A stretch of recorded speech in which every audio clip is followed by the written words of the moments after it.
The billionaire CEO runs into his poor ex-wife at a Rolls-Royce showroom, with triplets he never knew existed.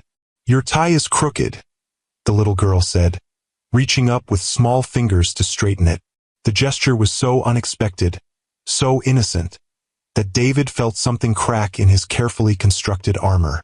He knelt there, surrounded by million-dollar cars, staring into the face of a child who had his chin, his nose, a child who couldn't possibly exist. Yet here she was, along with two siblings who bore the unmistakable Pierce features. 7 years, he whispered, looking up at Alicia. "You kept my children from me for 7 years? I sent letters, David. Made calls. Your lawyers returned everything unopened." Alicia's voice was steady, but her hands trembled as she gathered the children closer. "You made it very clear that children would only complicate your perfect life. Have you ever seen someone realize in a single heartbeat that all their success means nothing? That moment when a person who has everything discovers they've had nothing that truly matters? I'm Mr. Harrison, and welcome to Timeless Love Tales. If you've ever wondered what happens when life gives someone an unexpected second chance, stay with me for a story that might just change how you measure true wealth. Hi, my beautiful sisters. Before we continue with this story, I want to take a moment to acknowledge those of you who, like Alicia, have carried the weight of motherhood on your shoulders alone. The strength it takes to raise children without support, to build a home filled with love when resources are scarce, to choose dignity over dependency. This is a quiet power that often goes unrecognized. Some of you watching might see yourselves in Alicia's journey, making impossible choices, protecting your children while nurturing their spirits, and creating beauty from struggle. Remember that your worth was never defined by a man's recognition or financial support. The richness you've created in your children's lives through your presence, your sacrifices, and your unwavering love is the true wealth that no balance sheet can measure. As this story unfolds, know that it's often a woman's silent resilience that teaches the most profound lessons about what truly matters in life. Your journey matters, your choices matter, and the love you pour into your family creates ripples that transform generations. Now, let's return to our story of discovery and redemption. David Pierce stood frozen in the gleaming Rolls-Royce showroom, his perfectly tailored Brioni suit suddenly feeling too tight across his shoulders. The polished marble floor reflected the showroom lights like stars, surrounding the luxury vehicles with an almost ethereal glow. This was his world, a world of uncompromising excellence and effortless wealth. But 15 feet away, examining the interior of a Phantom with 3 identical children at her side, was Alicia Brooks, the woman he'd walked away from 7 years ago. The triplets looked about 6 years old. His age if he'd had children, which he didn't, or so he'd thought. Alicia hadn't noticed him yet. She was kneeling beside one of the children, a girl with copper curls that matched Alicia's own, pointing out something on the dashboard. The other 2 children, another girl and a boy, pressed close to their mother, their faces alight with wonder at the handcrafted luxury surrounding them. David's mind raced through calculations he didn't want to make. 7 years since the divorce. 9 months of pregnancy. That would make the children 6, maybe 7 years old. Conceived during those final, tumultuous months of their marriage, when everything was already falling apart. When he told her children would only complicate their already complicated lives. A cold realization washed over him. She'd known.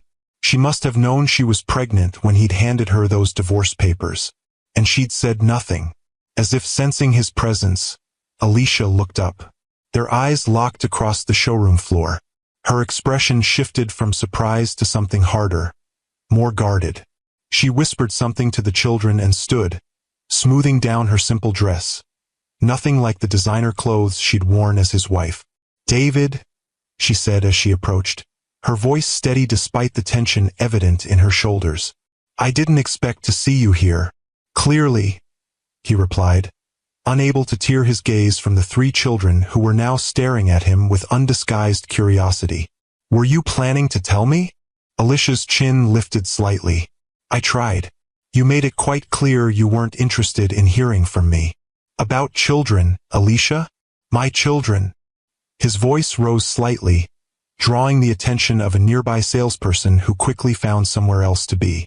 "You told me repeatedly that children weren't part of your plan," she said quietly. "That Pierce Industries needed your complete focus. That a family would only hold you back. That didn't give you the right to what, David? Raise them alone after you made it abundantly clear you wanted nothing to do with me or any potential children." Her voice remained low but took on an edge he remembered well from their final arguments. "You had your lawyers block my calls, return my letters. After the third attempt, I got the message." Before David could respond, the three children appeared at Alicia's side. Up close, the resemblance was undeniable. The boy had David's eyes, the distinctive Pierce gray that had marked his family for generations. Both girls had his straight nose and determined chin, though softened by Alicia's features. "Mom?" the boy asked, looking between them with a perceptiveness that startled David.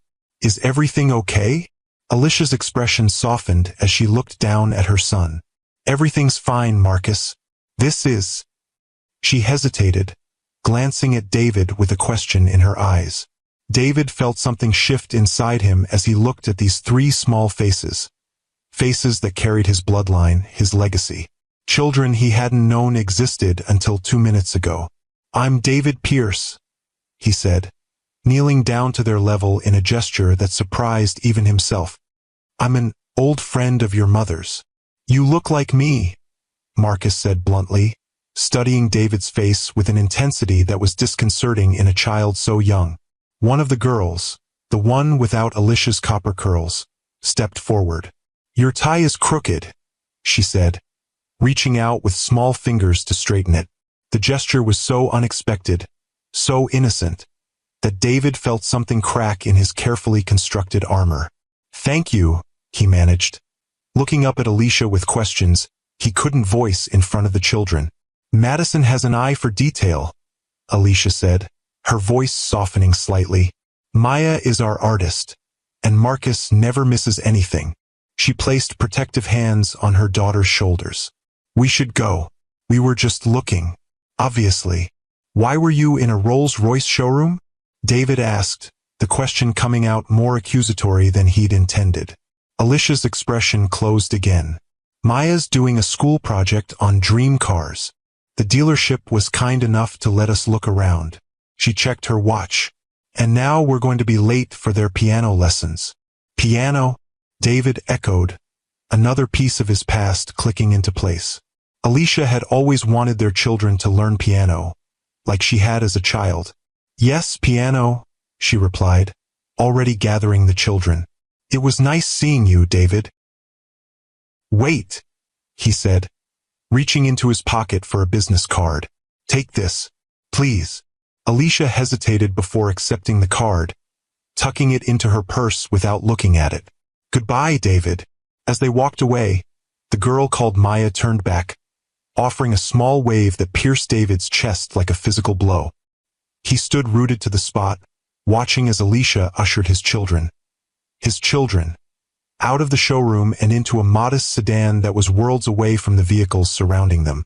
Only when they had disappeared from view did David realize he was still kneeling on the showroom floor, surrounded by luxury he'd taken for granted, while the most valuable thing he could have possessed had just walked out the door. Triplets. Richard Kwan, David's CFO and oldest friend, nearly choked on his scotch. "You're telling me Alicia had triplets and never told you?" The evening skyline glittered beyond the floor-to-ceiling windows of David's penthouse office, the city lights a testament to the empire he'd built. But for the first time in years, the view failed to fill him with satisfaction.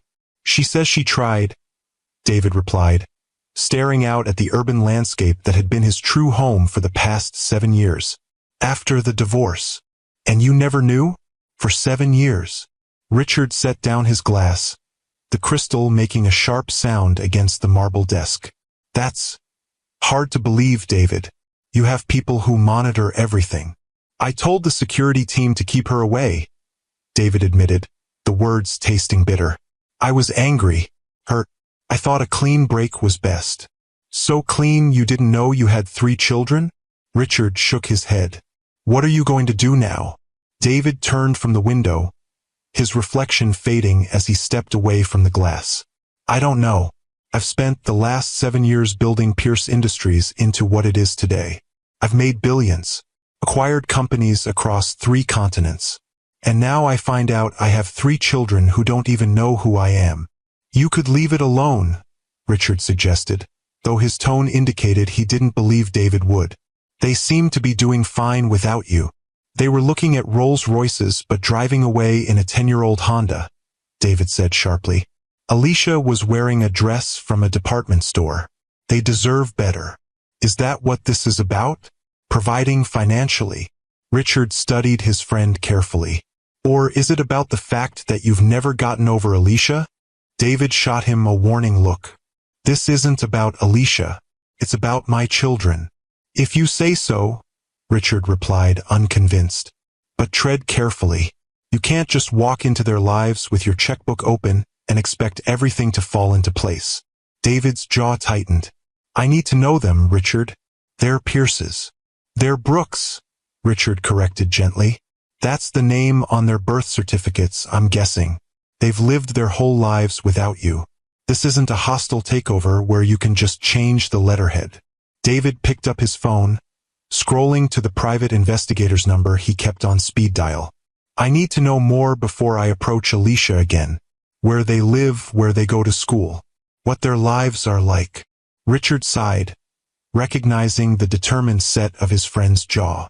Just remember, these are children, not assets to be acquired. And Alicia isn't one of your employees who has to follow your directives. I know that, David snapped, then softened. I need to make this right. And if Alicia doesn't want you in their lives? David's expression hardened. That's not an option. They're my children too. If you've ever had a moment that changed everything you thought you knew about your life, hit that like button and share your experience in the comments. Sometimes the most profound discoveries come when we least expect them, and I want to hear your stories of unexpected revelations. Alicia's hands trembled as she closed the apartment door behind them. The triplets had already scattered. Maya to the small desk in the corner where her art supplies were neatly arranged, Madison to the bookshelf, and Marcus to the window seat where he kept his collection of model cars. 7 years of careful planning, of building a life separate from David Pierce, and it had all come crashing down in a chance encounter at a Rolls-Royce dealership of all places. She should have known better than to take the children somewhere so connected to David's world.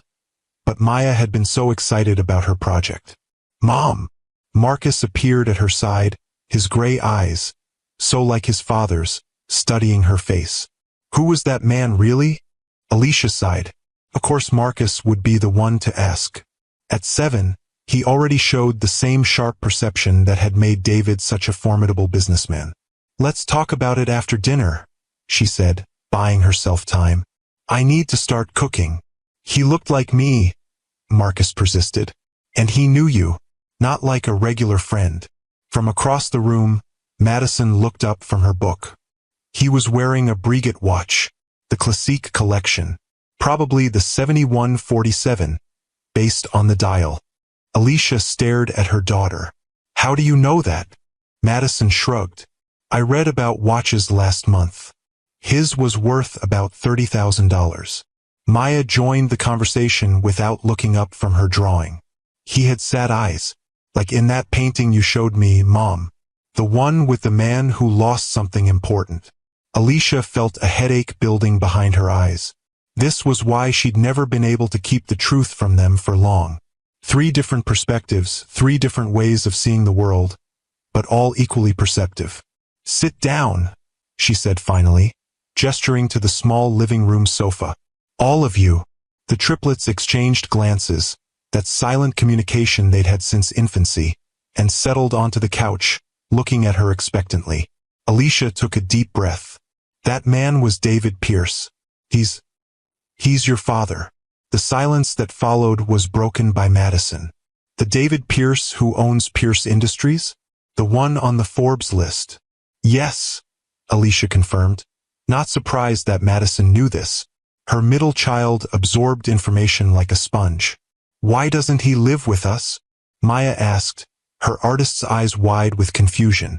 And why haven't we met him before? Marcus added, his expression guarded. Alicia sat down across from them, choosing her words carefully. Your father and I were married a long time ago. We divorced before you were born. He didn't know about you. You didn't tell him? Marcus's voice held a note of accusation that made Alicia wince. I tried, she said softly, after you were born. But your father was very busy with his company, and he had made it clear before we divorced that he didn't want children. He didn't want us? Maya's lower lip trembled. No, sweetheart. Alicia moved to sit between them, putting an arm around Maya. He didn't want children in general. He didn't know about you specifically. There's a difference. But now he knows, Madison said, her analytical mind already working through the implications. Will we see him again? Alicia hesitated. I don't know. That's up to your father. He'll come back, Marcus said with certainty. He looked at us like we were a puzzle he needed to solve. Out of the mouths of babes, Alicia thought. Marcus had just perfectly described David's approach to every challenge he'd ever faced. And now she and the children had become his newest puzzle. The question was, what would he do once he'd figured out the solution? The file on Alicia Brooks and her children landed on David's desk the next morning. He'd given his investigator less than 24 hours, but the man had delivered as always. David opened it with a mixture of anticipation and dread, feeling like an intruder into lives that should have included him from the beginning. The facts were laid out in clinical detail. Alicia Brooks, née Mitchell, 36, elementary school music teacher at Westside Academy, a private school known for its arts program. Modest salary, supplemented by private piano lessons given from her apartment on weekends. Residence, a 3-bedroom apartment in a decent but not upscale neighborhood. Mortgage payments current but substantial relative to income. Children, Maya, Madison and Marcus Brooks, age 7. Born 6 months after the divorce was finalized. All enrolled at Westside Academy on partial scholarships. Maya showed exceptional talent in visual arts, Madison in mathematics and science, Marcus in music and debate. No romantic attachments noted for Alicia since the divorce. Financial status, stable but limited.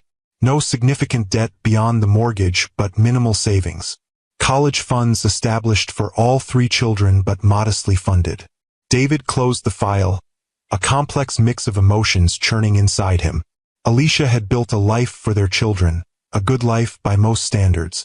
They were educated, talented, apparently well-adjusted. But they could have had so much more. Should have had so much more. His intercom buzzed. Mr. Pierce, your 10 o'clock is here. Cancel it, David said abruptly. Cancel everything today. Sir. His assistant's voice held rare surprise.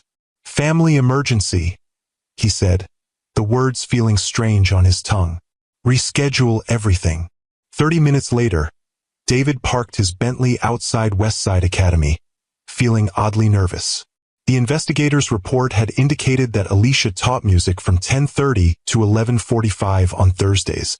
The triplets would be in their respective classrooms. The school was impressive despite its modest endowment, a converted mansion with well-maintained grounds and a reputation for nurturing gifted children. The kind of place David might have chosen himself, though with his resources, the children would have attended somewhere with even more prestige. At the front desk, he straightened his tie. I'd like to see Alicia Brooks, please. The receptionist looked up, recognition flashing in her eyes. Mr. Pierce. Of course. Do you have an appointment with Ms. Brooks? No, but it's important. Family matter. The woman hesitated only briefly before picking up her phone. Ms. Brooks, there's a Mr. Pierce here to see you. A pause.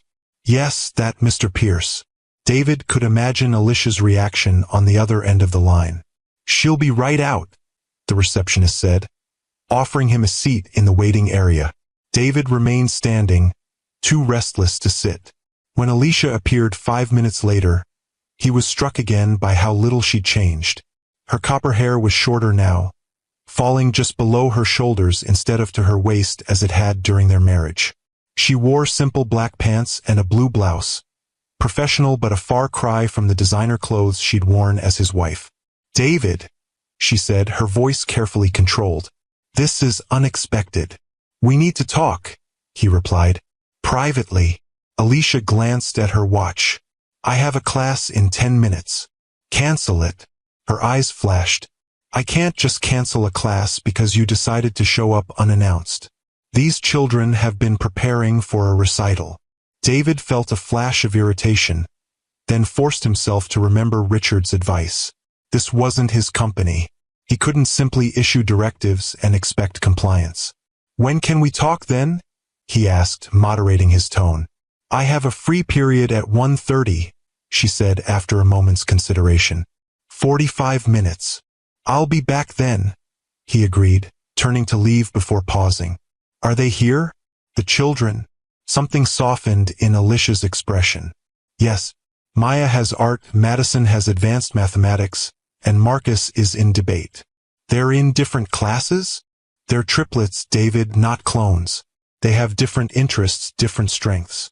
A hint of pride crept into her voice. "The school has been wonderful about nurturing their individual talents." David nodded, filing away this information. 1:30 then. As he walked back to his car, David found himself wondering what the children were doing at that exact moment. Was Maya painting? Was Madison solving equations? Was Marcus constructing arguments? These were details he should have known from birth, milestones he had missed while building his empire. For the first time in years, David Pierce questioned whether he had made the right choice 7 years ago. Alicia couldn't focus on her music class. Her students noticed her distraction, exchanging glances as she lost her place in the score for the 3rd time. "Let's take a break," she finally said, setting down her conductor's baton. "Practice in pairs for the next 10 minutes. As the children broke into groups, Alicia stepped into the hallway, needing a moment to collect herself. David's appearance had shaken her more than she wanted to admit. 7 years of carefully constructed independence threatened to crumble at the mere sight of him. She leaned against the wall, closing her eyes briefly. What did he want? Money wasn't an issue. She'd never asked for a penny beyond what the divorce settlement provided.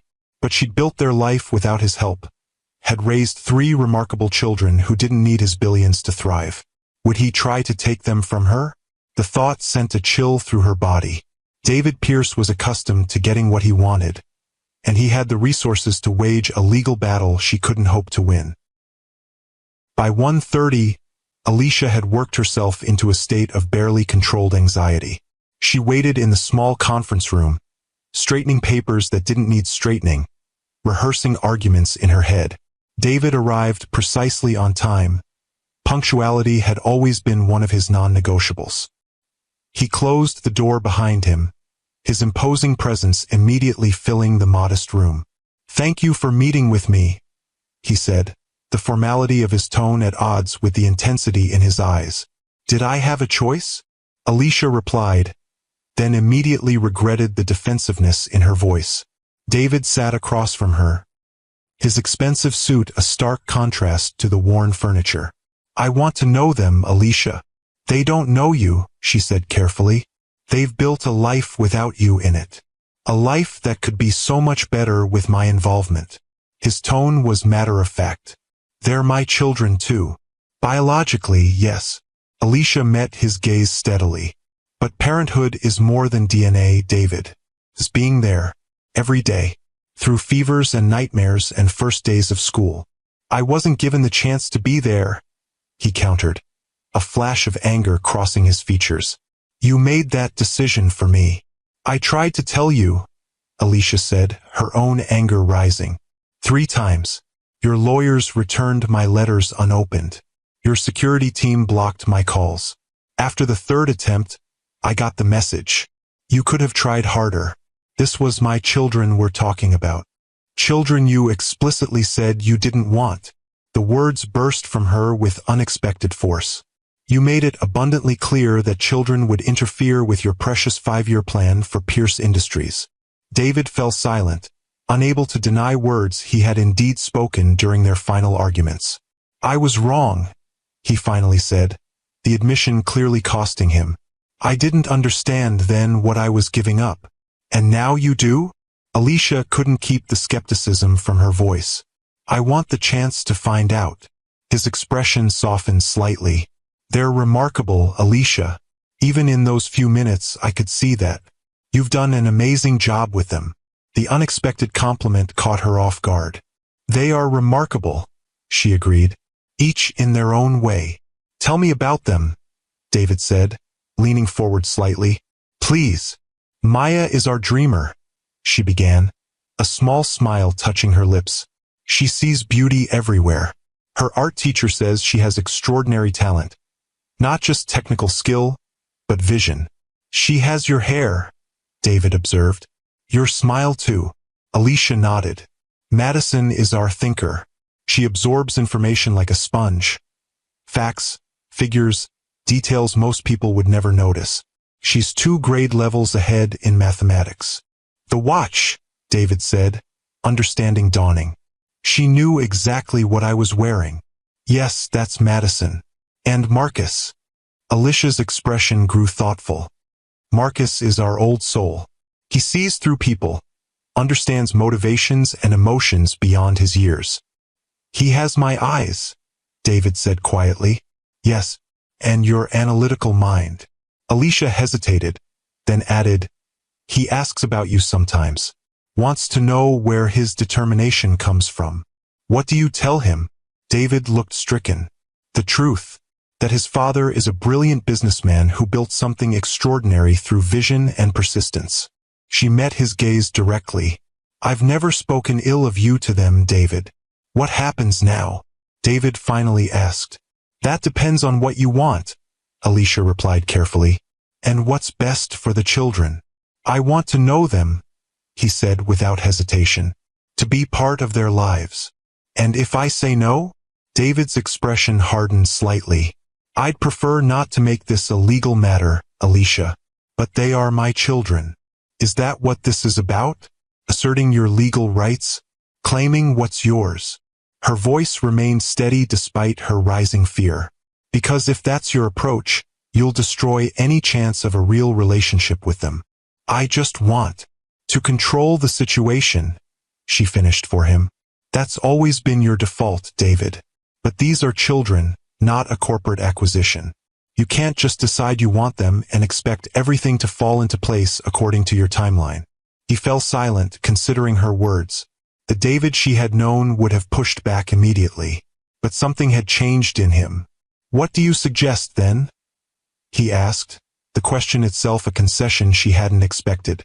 Start slowly, Alicia said, seizing the opening. Meet them individually, in settings where they're comfortable.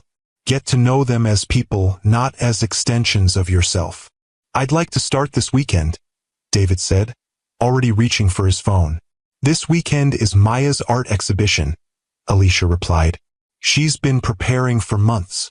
David looked up, surprise evident on his face. An art exhibition? At 7? The school showcases exceptional student work. Maya has 3 pieces in the show. Pride colored Alicia's voice. David was quiet for a moment, then asked, could I attend? Not to meet her formally, just to see her work. To begin understanding who she is. The request was so different from what Alicia had expected that she found herself nodding. Saturday at 7 o'clock. The school auditorium. She stood, signaling the end of their time. But David, please understand, this is Maya's night. Don't make it about you. I understand, he said, rising as well. Thank you, Alicia. As he turned to leave, Alicia called after him. David. He paused, looking back. They're not just Pierce heirs, she said quietly. They're people. With hearts and minds and dreams of their own. Remember that. Something shifted in his expression, a recognition, perhaps, of the magnitude of what he was undertaking. I'll remember. Saturday evening arrived with nervous energy. Maya had changed outfits 3 times, finally settling on a deep purple dress that complemented her auburn curls. He'll be there, won't he? Maya asked as Alicia helped pin back her hair. My father. The question caught Alicia off guard. She hadn't told the children about David's planned attendance. How did you know? she asked, meeting her daughter's eyes in the mirror. Maya shrugged. Marcus said he would come, that he wouldn't miss the chance to see what we can do. Yes, he might be there, she acknowledged carefully. But tonight isn't about him, Maya. It's about your incredible talent and hard work. I know, Maya said, her fingers nervously tracing the embroidery on her dress. But what if he doesn't like my paintings? The vulnerability in her daughter's voice broke Alicia's heart. One brief encounter with David, and already his opinion mattered to Maya. Your art isn't about pleasing others, Alicia reminded her gently. It's about expressing what you see and feel. And what you create is beautiful, Maya. Truly beautiful. At the exhibition, Alicia felt a surge of pride as she watched Maya explain her work to an elderly couple. Madison and Marcus had wandered off to examine other exhibits. She's extraordinary. The voice behind her sent a jolt of recognition down Alicia's spine. She turned to find David standing there, looking somewhat out of place in his perfectly tailored suit. Yes, she is, Alicia agreed. She sees the world in layers most people miss. Like you, David said quietly. You always notice things others overlooked. Before she could respond, Marcus appeared at David's elbow, studying him with that unervingly direct gaze. You came, he said. Not a question but an observation. Yes, your sister's work is impressive. Maya's the artist. Madison's the genius. I'm the musician. Marcus delivered this information matter-of-factly. At least that's what our teachers say. And what do you say? David asked, kneeling to meet Marcus at eye level. I think we're all still figuring it out. Labels are limiting. A smile tugged at David's lips. That's very insightful. Are you going to try to take us away from her? Marcus asked bluntly. No, David said firmly. I'm not going to take you away from your mother. She's done an amazing job raising you. Then what do you want? Marcus pressed. I want to know you. All of you. To be part of your lives, if you'll let me. We've been fine without you, Marcus pointed out. Yes, you have, David acknowledged. But that doesn't mean things couldn't be even better with me in your lives. Marcus studied him for a long moment. Maya wants you to like her art. Madison wants to know if your company has a research division. I haven't decided what I want from you yet. With that, he turned and walked away, leaving David still kneeling on the auditorium floor. As the event wound down, David approached Alicia again. Thank you for allowing me to be here tonight. It was Maya's night, Alicia replied. And you kept your word. You didn't make it about you. Could we talk about next steps? He asked. Perhaps over coffee sometime this week? Alicia hesitated, then nodded. Tuesday morning. There's a cafe near the school called Milo's. I can meet at 9:30 after I drop the children off. I'll be there, David promised, then added, Alicia, I know this is complicated, but I want to do right by them. By all of you. The sincerity in his voice gave her pause. The David she had married had been ambitious, driven, often ruthless in pursuit of his goals. But there had been moments of genuine warmth and connection too, moments she had almost forgotten in the bitterness of their ending. We'll see, was all she said, gathering the children to leave. As they walked to their car, Maya looked back over her shoulder. He liked my paintings, Mom. I could tell. Of course he did, sweetie. They're beautiful. Will we see him again? Madison asked, her analytical mind already working through the implications of David's appearance. Probably, Alicia admitted. Would you like that? Madison considered the question with characteristic thoroughness. His presence introduces variables I hadn't accounted for, but I'm curious about his work. The applications of quantum computing in his financial systems are supposedly groundbreaking. Alicia bit back a smile at her daughter's response. And you, Marcus? What do you think? Marcus was quiet for a moment, staring out the car window as the city lights blurred past. He's not what I expected, he finally said. He listened when I talked. Most adults don't really listen. The observation hung in the air as Alicia drove them home, her mind racing with the implications of the evening. David had surprised her, had surprised all of them.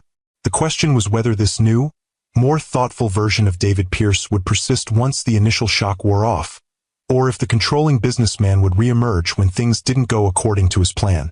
Tuesday would be the first test. The cafe buzzed with morning commuters when Alicia arrived. David sat waiting in a corner, a second cup already placed across from him. "Vanilla latte, 1 sugar," he said as she sat down. "You used to order that every morning." The fact that he remembered such a detail after 7 years caught her off guard. "Thank you. I've been thinking about what Marcus said," David began. "About what the children want from me. And," Alicia prompted, "I want to provide for them, Alicia. Not just financially. I want to support their interests, their talents." He leaned forward. "Maya's art could be nurtured with proper instruction.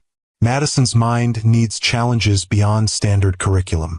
And Marcus, his musical abilities should be developed with the best teachers." Alicia felt a familiar tension building. "They're already receiving excellent education, David.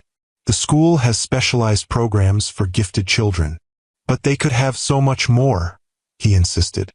"Private tutors, advanced programs, opportunities to travel. I can give them advantages you simply can't afford." And there it was, the David she remembered, seeing every problem as something money could solve. "Is that what you think they need most?" she asked quietly. "More advantages?" David looked confused. Of course, every parent wants to give their children the best possible start. The best start isn't always about expensive education or prestigious opportunities, Alicia countered. Sometimes it's about stability, consistency, knowing they're loved for who they are, not what they achieve. "I'm not suggesting otherwise," David said defensively. "But my resources could open doors for them." At what cost? Disrupting the life they've built? Creating confusion about their identity? Turning their routine upside down to accommodate your schedule? David's jaw tightened. "I'm their father, Alicia. I have rights." "And there it is," she said, disappointment washing over her. "This isn't about what they need. It's about what you want, what you believe you're entitled to." "That's not fair," he protested. "I'm trying to do the right thing." "Are you? Or are you approaching parenthood the same way you approach business? Identifying assets, calculating their potential value, and determining how to maximize your return on investment." The words hit their mark. David sat back, genuine surprise crossing his features. "Is that how you see me? As someone who views his own children as investments?" "I see someone who's used to solving problems with money and power," Alicia said more gently. "But David, being a parent isn't a problem to solve. It's a relationship to build. And relationships take time, patience, and the willingness to meet people where they are, not where you think they should be." David fell silent, turning her words over in his mind. For the first time since their reunion, Alicia saw a flicker of genuine self-doubt cross his features. "I don't know how to do this," he finally admitted, the confession clearly costing him. "I know how to run a multinational corporation. I know how to negotiate billion-dollar deals. But I don't know how to be a father to 3 children I just met." The vulnerability in his voice was so unexpected that Alicia felt her defenses soften slightly. "No one knows at first," she said. "I certainly didn't. Parenthood isn't something you master. It's something you figure out day by day, mistake by mistake." "You seem to have figured it out pretty well," David observed, glancing around the modest cafe. "They're remarkable children, Alicia. Happy, confident, talented. You've done that without my help, without all the advantages I could have provided." "They are remarkable," Alicia agreed, "but not because of expensive schools or exclusive opportunities. They're remarkable because they're loved, because they're secure in who they are, because they've been allowed to develop their own interests and talents without pressure to be something they're not." David nodded slowly, absorbing her words. "So where does that leave us? Where do I fit into their lives now?" It was the right question, perhaps the first truly right question he'd asked since discovering the triplets. Not about his rights or his plans, but about how he could fit into the life they'd already built. "Start by getting to know them," Alicia suggested. Not as potential heirs to your empire or extensions of your legacy, but as the unique individuals they are. Listen more than you talk. Ask questions about what matters to them, not what you think should matter. And practically speaking, David pressed, how do we arrange this? One afternoon a week, Alicia proposed. After school, you could pick them up and spend a few hours with them, individually at first, then together as they become more comfortable. No lavish gifts, no grand gestures, just time and attention. One afternoon isn't much, David frowned. It's a beginning, Alicia countered. Trust has to be earned, David. With children as much as in business. He considered this, then nodded. All right, one afternoon a week, starting with individual visits. I can work with that. And David, Alicia added, her voice taking on a protective edge. Don't make promises you can't keep. If you start this, you need to follow through. Consistently. They've lived 7 years without a father. It would be worse to have one who appears and disappears at will. I understand, he said solemnly. I won't let them down. As they finalized the details of their arrangement, Alicia found herself studying the man across from her. The man she had once loved enough to marry. The man who had broken her heart with his single-minded ambition. There was something different about him now, a depth that hadn't been there before. Whether it was the shock of discovering his children or simply the maturity that comes with time, she couldn't be sure. What she did know was that the triplets deserved the chance to know their father, and David deserved the chance to know them, not as the billionaire CEO of Pierce Industries but simply as their dad. The weeks that followed established a new rhythm in their lives. True to his word, David began with individual visits, taking Maya to art galleries, discussing advanced mathematics with Madison, attending Marcus's piano recital with genuine interest. No flashy gifts, no attempts to buy their affection, just his time and undivided attention. It wasn't always smooth. There were awkward moments, misunderstandings, the occasional flash of David's controlling nature that Alicia had to gently redirect. But there were beautiful moments too. Maya's face lighting up when David recognized a technique in her painting without being told. Madison's excitement when he arranged for her to tour Pierce Industries' research lab. Marcus's quiet pride when David sat beside him on the piano bench and admitted he couldn't play a note himself. He's different than I expected, Alicia confessed to her sister over coffee one morning, 3 months into their new arrangement. More patient, more willing to listen. People can change, her sister replied, especially when something shakes their foundation. Finding out you have 3 children you never knew about would certainly qualify as foundation shaking. Alicia agreed with a small smile. That evening, as she helped the triplets with homework, her phone buzzed with a text from David. Need to talk. Important. Can I stop by after the kids are in bed? The message sent a flutter of anxiety through her chest. Had something changed? Was he going to push for more time, more control? When David arrived at 8:30, his expression was unreadable. He declined her offer of tea, pacing the small living room instead. I've been doing a lot of thinking, he began, his voice unusually hesitant. About the children. About our arrangement. Alicia felt her defenses rise. We agreed. I know what we agreed. He interrupted, then caught himself. Sorry, this isn't coming out right. He took a deep breath. I've realized something these past months. Spending time with them. With you. What's that?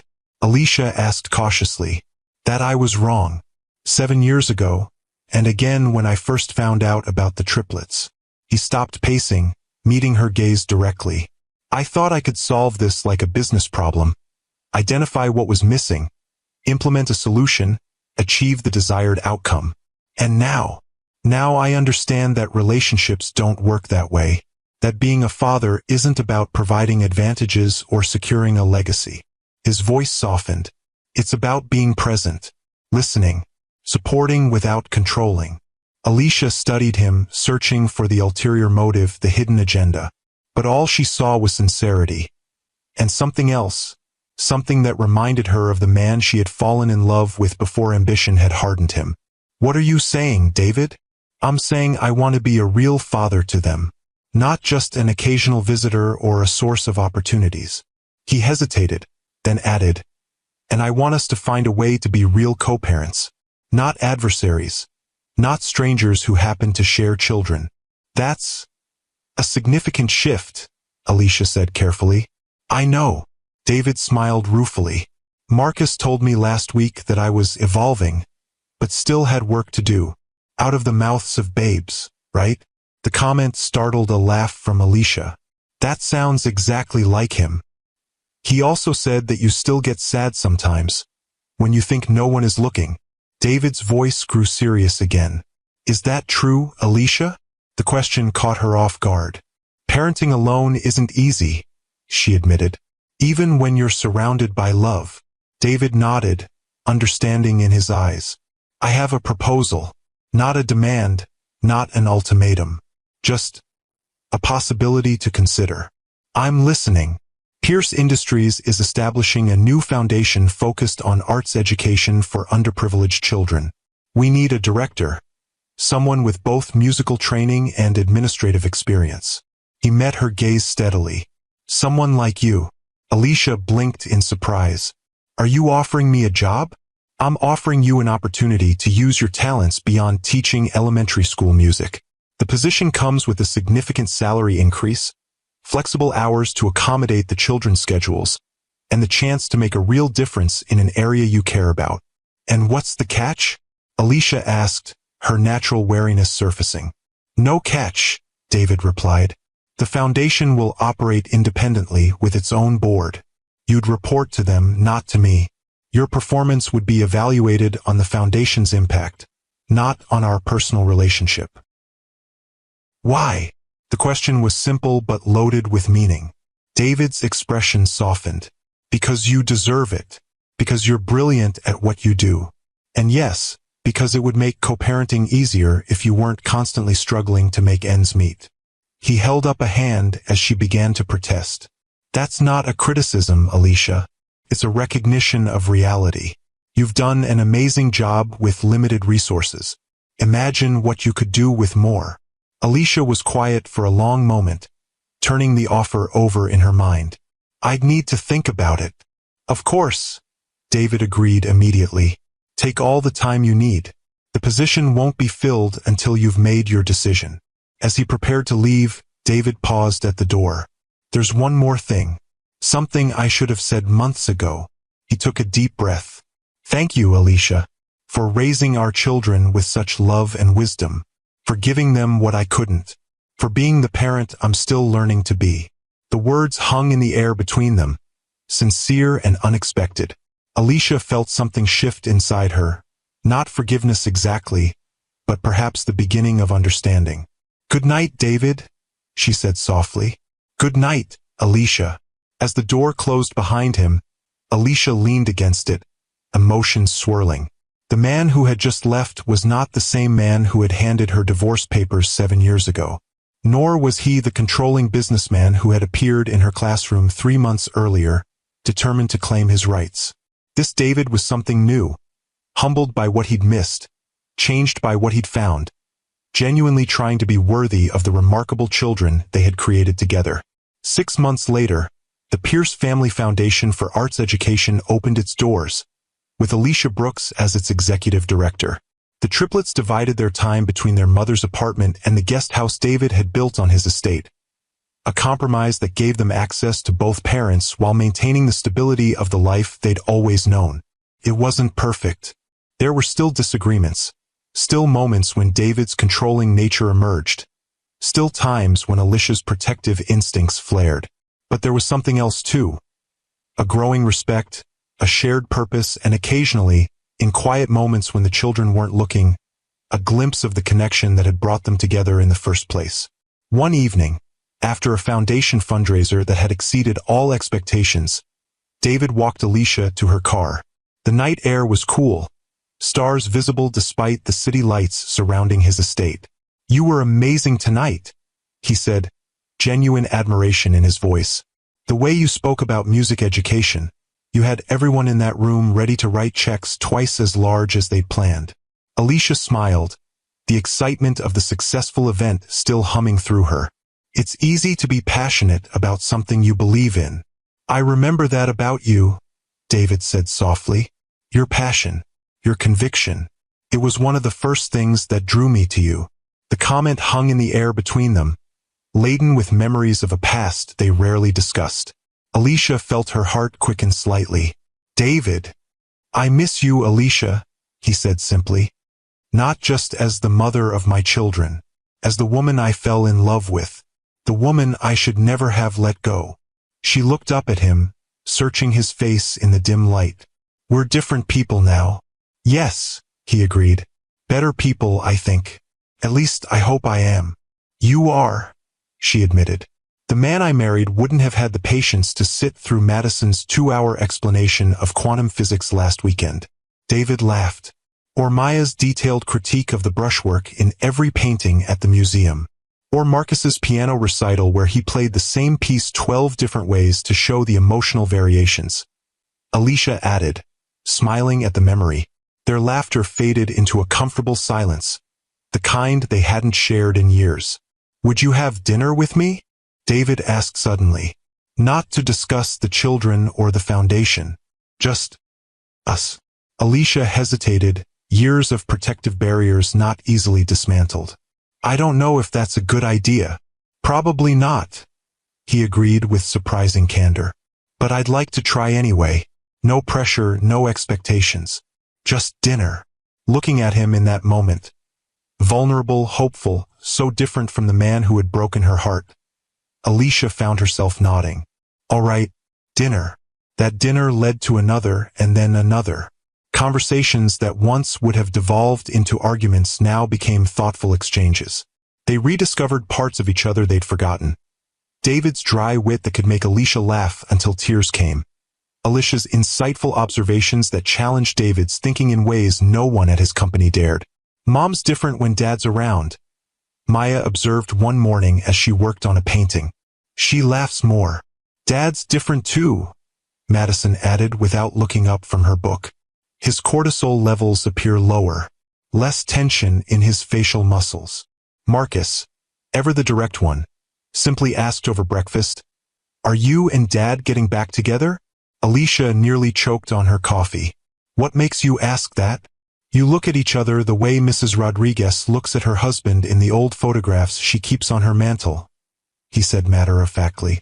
"And you both get that weird smile when you think no one's watching." "It's a valid hypothesis," Madison agreed. "The evidence suggests mutual attraction has been re-established." "I think it's romantic," Maya sighed dreamily.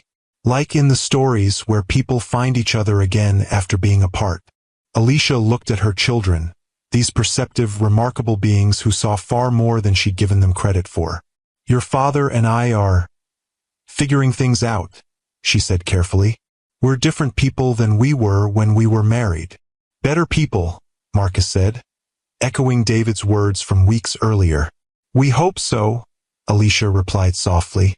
When David proposed again, not with the grand gesture of their first engagement, but quietly, on a bench in the garden where they'd been watching the Triplets play, Alicia wasn't entirely surprised. What did surprise her was her answer. "Yes," she said simply, "but on one condition." "Anything," David replied, his eyes never leaving hers. "We take it slowly. The children come first. And we don't lose ourselves this time, either of us." David nodded, understanding the weight of her words. "I promise." They married in a small ceremony in that same garden, with only the children, close family, and a few friends in attendance. No media, no business associates, none of the trappings that had characterized their first wedding. The decision to move into David's home came gradually, as the children spent more time there, as the commute between two households became increasingly impractical, as the walls between their separate lives slowly dissolved. "Are you sure about this?" David asked as they stood in the empty apartment, the last of their belongings packed and moved. "This was your home, your safe place." Alicia looked around the space where she had raised their children alone, where she had built a life from the ashes of their failed marriage. "It was," she agreed. "But home isn't about the walls around us. It's about the people we share it with." David took her hand, understanding the significance of what she was leaving behind. "I promise you won't regret this." "I know," she said, and realized she meant it. Their new life together wasn't without challenges. David still occasionally slipped into his controlling habits. Alicia sometimes retreated behind protective walls when conflicts arose. But they were learning to communicate, to compromise, to see each other clearly without the distortions of past hurts or future fears. One evening, as they sat on the terrace watching the triplets argue good-naturedly over a board game, David turned to Alicia. "Do you ever think about how differently things might have turned out if you told me about the pregnancy before the divorce?" Alicia considered the question carefully. "Sometimes, but I'm not sure we were ready then, either of us. You were building your empire. I was trying to find myself apart from you. Maybe we needed these years apart to become the people who could make this work." David nodded slowly. "A high price to pay." "Yes," she agreed, watching as Marcus triumphantly moved his game piece, causing Maya to groan dramatically while Madison recalculated her strategy. "But look what we gained." Sometimes life's greatest treasures come disguised as our greatest challenges. Sometimes the people we think we know completely can surprise us with their capacity for growth. And sometimes, in the most unexpected places, like a chance encounter in a Rolls-Royce showroom, we discover that second chances aren't just possible. They're waiting for us to be brave enough to embrace them. If the story touched your heart, please hit that like button and subscribe to Timeless Love Tales with Mr. Harrison. I'd love to hear your thoughts in the comments below. Have you ever experienced an unexpected second chance? Did you have the courage to take it? Remember that sometimes life's most beautiful chapters begin with the words, "I was wrong," and "Let's try again." Until next time, this is Mr. Harrison, reminding you that true wealth isn't measured in dollars and cents, but in the lives we touch and the love we share.